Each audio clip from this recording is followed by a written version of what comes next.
Hech qachon mana shu xatoni takrorlamang. Agarda siz tvorojniyni xamiriga smetana solarkansiz, sizni hech qachon tvorojningiz o'xshab chiqmaydi.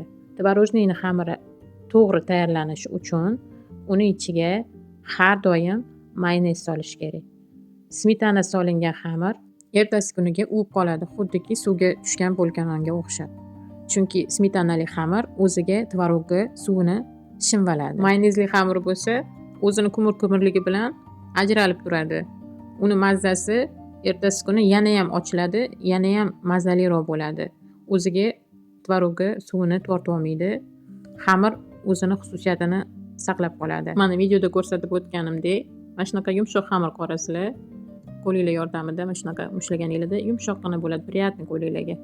Xamirimiz tingunicha ichiga solinadigan nachinkasini tayyorlab olamiz. 1 kilo tvorogga 200 gram shakar solinadi, 2 ta tuxum и обязательно limonni yarimtasini ichiga siqasizlar, чтобы приятный bo'lishi uchun ta'mi. Hamma masallig'imizni solib bo'lganimizdan keyin mana shunaqa yaxshilab aralashtirib olamiz. Keyin bu yoqda xamirimizni mana yoyib olamiz. Qo'limiz bilan bemalol yoyiladigan yumshoq xamir bo'ladi. Bu pishirig'i eng zo'r tarafi juda tez tayyor bo'ladi-da. Unaqa ko'p vaqt olmaydi. Mana shunaqa nachinkamizni solib olamiz. Yoyilgan xamirimizga lopatka yordamida tekislab olamiz. Tekis bo'lib hammasi joyiga yoyilgandan keyin duxovkaga buni 20 minutlarga jo'natamiz. Nimaga 20 minut deyishingiz mumkin? Buni sal xomroqligida olishimiz kerak, ustiga bezagini berishimiz uchun.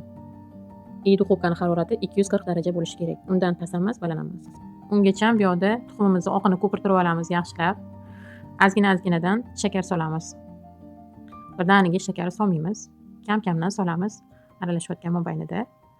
Mana shunaqa qatimlashib oppoq mana shunaqa massa bo'lgandan keyin to'xtatamiz mikserlashni.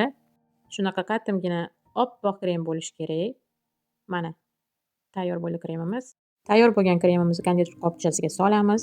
Tvorojniyimizni bu yoqqa olamiz. Ustiga shunaqa uzorlarni chizib tashlaymiz. Yana duxovkaga jo'natamiz. 20 minutda pishib chiqadi. Obuna bo'lishni unutmanglar, yuringlarni bosib qo'yinglar. Xonadoningizga fayz va baraka tilab qolaman.